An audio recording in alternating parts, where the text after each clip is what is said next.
Photography is simple. Use the right settings, press the shutter at the right time, and edit appropriate to the image. So why then can taking good photos be so hard? Well, the first reason is that simple is different than hard. The second is that us, the photographers, often get in the way and make photography much harder than it needs to be. Today, I'm going to share with you a few lessons about photography I wish I learned sooner. Many of these deal with the mindset and our psychology around art and life, because that's what I've seen people struggle with. But locking in and finding better ways of thinking will actually make improving our photography much easier. If you tend to struggle with the doing side of photography, you can also learn more in photography systems, where we cover all of that. Otherwise, let's get started.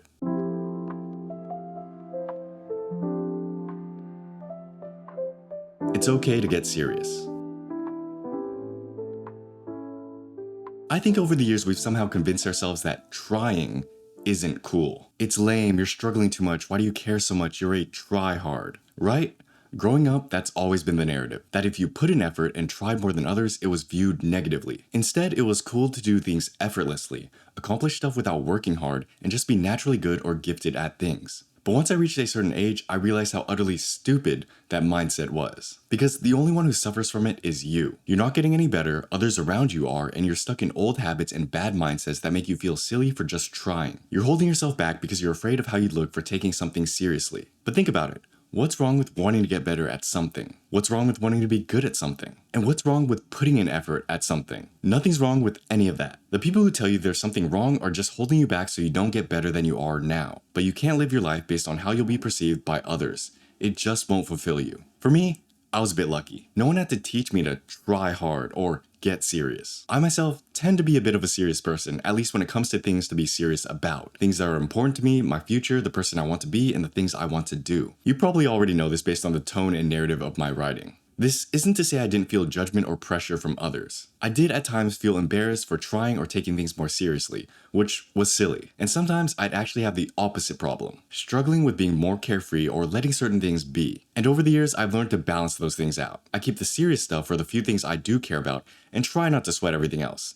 So most other times I'm pretty chill. But my point here is, it's okay to get serious. Unlike me, the problem most people have isn't being too serious. Rather, most people aren't serious enough. When it comes to creating goals, making progress, and eventually accomplishing them, you have to be a bit serious. And over time, you'll realize that the people who actually accomplish stuff in life are the ones who try, rather than the ones who laze around and try to scrape by doing the bare minimum. It's a great disservice to ourselves to believe we can live a fulfilling life without putting effort in. That's why many will look back with regret, wishing they'd done more, because they weren't serious and lived a half-baked life because of it. This applies as much to photography as it does to life. It may seem pointless, especially if you've grown up similarly to me, where art is considered a waste of time. It doesn't make money, it doesn't pay the bills, it doesn't feed the family. So why are you spending so much time doing it? Well, it's of my personal opinion that there's a lot of value in improving in something like photography, even if you don't make money from it. And if you're floating through life feeling monotonous, like every day is the same and you're not excited by anything new, but at the same time, you're not challenging yourself to any worthwhile goals,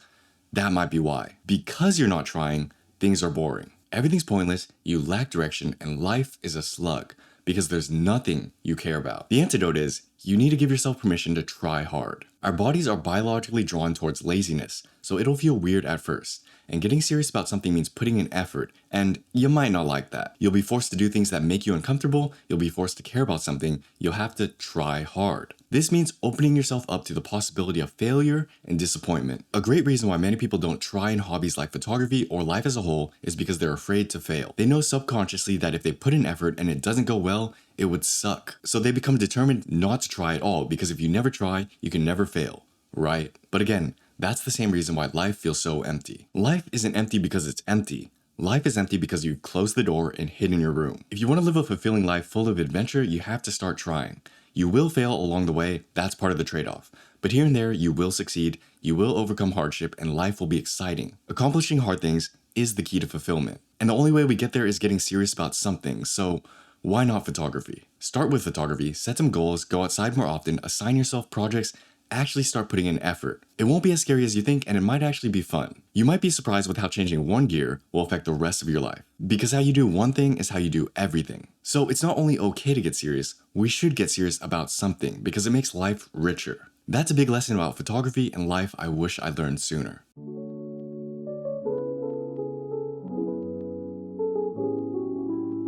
Listen to the image. Every now and then I'll come across one of those short form videos that has the before and after raw photo edits. You guys know what I'm talking about. The funny thing is, there's always people in the comment section saying they like the original image more. But there will also be some people saying they like the edited version more. I think there are two things to be extracted from this. The first is, don't over edit your photo. It's often we get caught up in a powerful software like Lightroom and start doing too much to our images just because we can. But the resulting image ends up being far off from what it originally was, sometimes in a bad way. That's why one of the very first lessons we learn when photo editing is to do less. Don't cook your image, especially if you're just getting started, because you haven't yet trained your eye to understand what is good and what is too much. You can only see what you can add and never think, maybe I don't need to use this adjustment. Beginners and experts alike can fall into this trap. Beginners will get excited by all the novelty and power at their fingertips, and they want to learn the software so they think they have to use every single tool, while experts will want to leave some sort of lasting look or impression on the viewer, so they can't help but over edit because they want to differentiate themselves from the crowd. But less is always more. The second lesson here is, aesthetics comes down to personal preference. There will always be people saying they like one look better and others saying the opposite. Some prefer these colors and tones, others don't. As you grow and develop as an artist, it's not your job to find the best look or the look everyone likes. Why? Because style has no master. It's not us who generates the look, aesthetic, or style. That's a false preconception we believe as artists. So this might sound weird at first, but hear me out. In my experience, my best photo edits came from staying in line with the image itself, aiming for a look or aesthetic that does the image justice, that brings out the best qualities and minimizes the worst ones, that allows the image to shine in a way that it should. It's not me imprinting my will, desires, and looks onto a photo, because that just usually results in more difficult photo editing because you're forcing sliders in a way that doesn't work. Edits that don't look like the original image, so they lose that essence. Over-editing, which is self-explanatory. And edits that don't make sense. Things like warm colors on a cold image or high contrast on a soft image. So I personally had more success aiming for a look I feel like the original image wanted,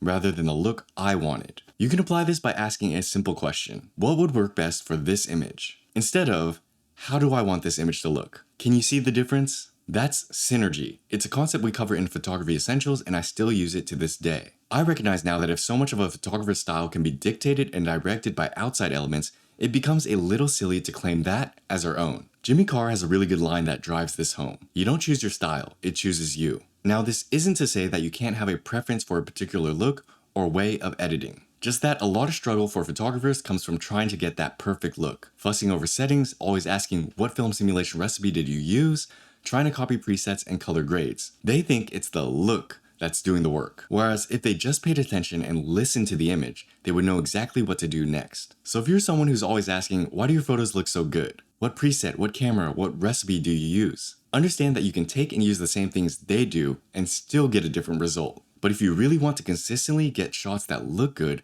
stop over editing and create a style of your own, you need to start listening to the image. Each photo itself has the answers you're looking for.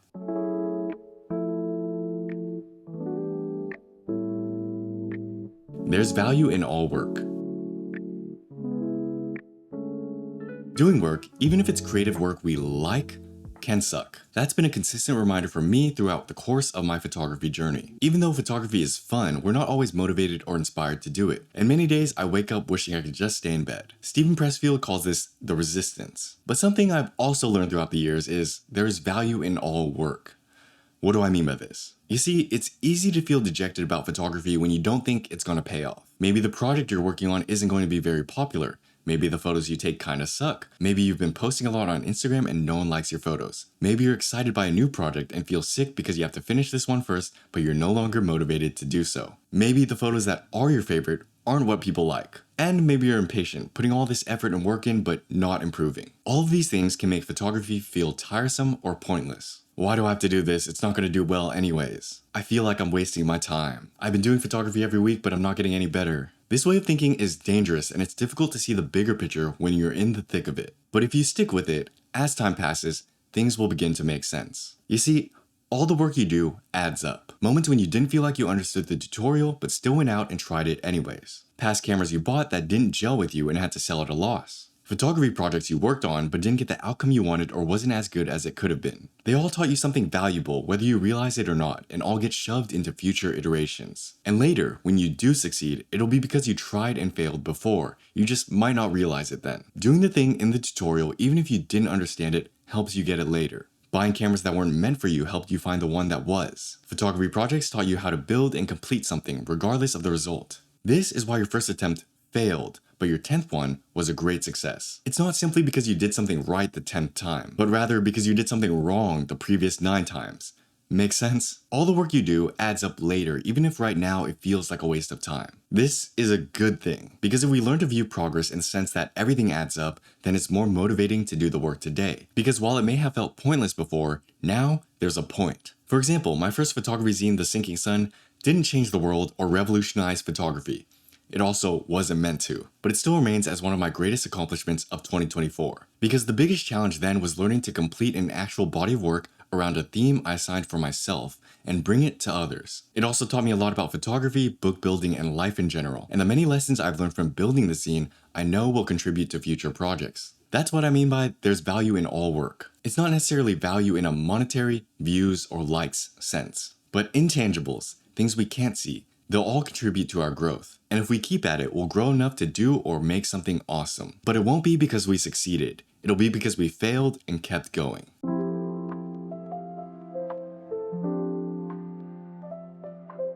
It won't always be fun.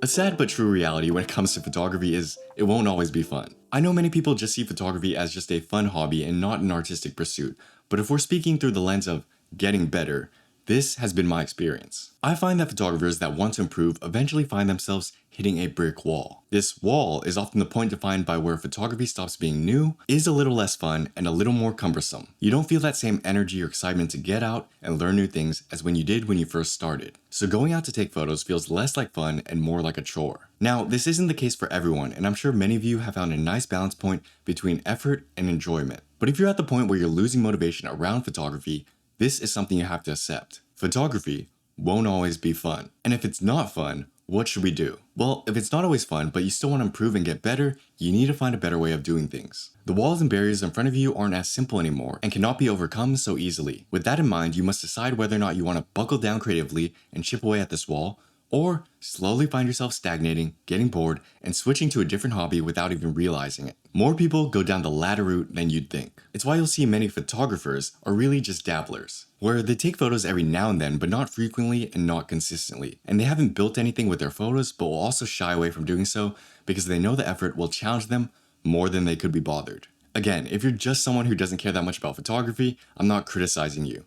Have fun and do your thing. But if you're seriously trying to get better, that's a bridge you must cross. This should also be an important revelation for jack-of-all-trades types. If you're the type of person to do and try many different hobbies, but have noticed you can't really stick with one thing, try sticking to photography. Because the problem you have here isn't interest, it's commitment. Many people build up bad habits of flip-flopping pursuits, having one toe in 10 different doors and never doing anything substantial. And they'll claim they simply haven't found the thing yet, when really, they're the problem. They reach the hard part or first wall of the journey and it frightens them, so they jump ship. But think about it for a second. Imagine you kept flip-flopping different pursuits and never stuck to one thing for your entire life. By the time you reach the end, you'll be in a much worse position than before. Because once you tried everything, what else is there to try? It's like playing 20 different games and only clearing level 1 20 times. You'll never truly experience what it's like to beat a game because you switched before you could. The antidote here is to learn to commit and stick with something. Be willing to tough it out when it's not fun, and you'll realize the passion you pick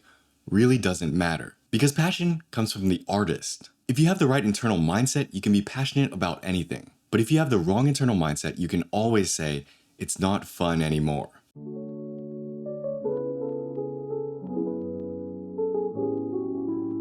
Improving takes way more than you think.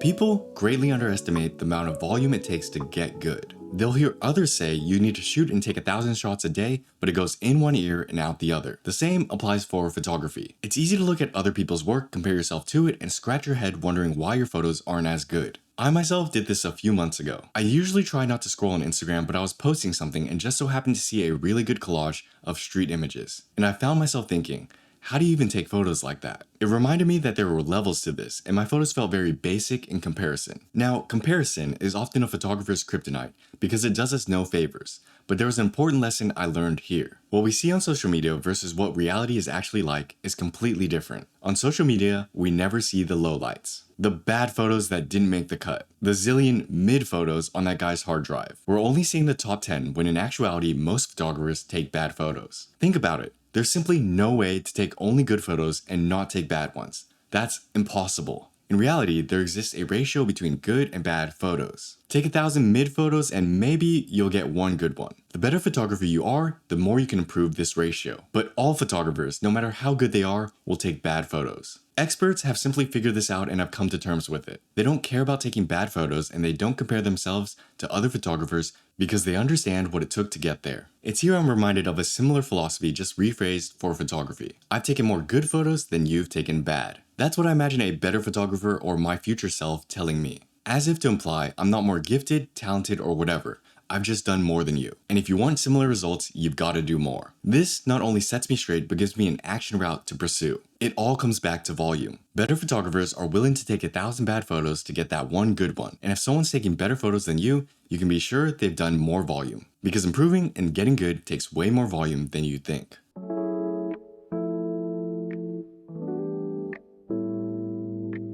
To climb the ladder, you must start at the bottom. To climb the ladder, you must start at the bottom. Sounds kind of obvious, right? Here's what I mean by it. Many photographers and creatives stunt their own progress. They overvalue advanced skills and undervalue the basics. But when it comes down to it, any elite athlete, top performer, or great artist has a strong and solid foundation in the basics. Everything else follows downstream. So a common problem I see in creativity is people trying to rush or get good too fast. They want to skip steps, learn the next cool thing, and take pictures like that guy, instead of really dialing down and solidifying their basics. But eventually they run into a wall they can't overcome because their base simply isn't stable enough. Think about your progress like a pyramid. Why are pyramids so strong and why have they lasted so long? It's because unlike other tall structures, they have an immensely wide base. The foundation is so large that anything built above it remains solid. You want your skills and foundation in photography to be the same way. If you feel stuck in your growth right now, your issue isn't the higher level compositions or whatever. It's the basics. Take some time and return to the little things, even if you feel like you already know them. Exposure triangle, basic perspectives, elementary photo editing.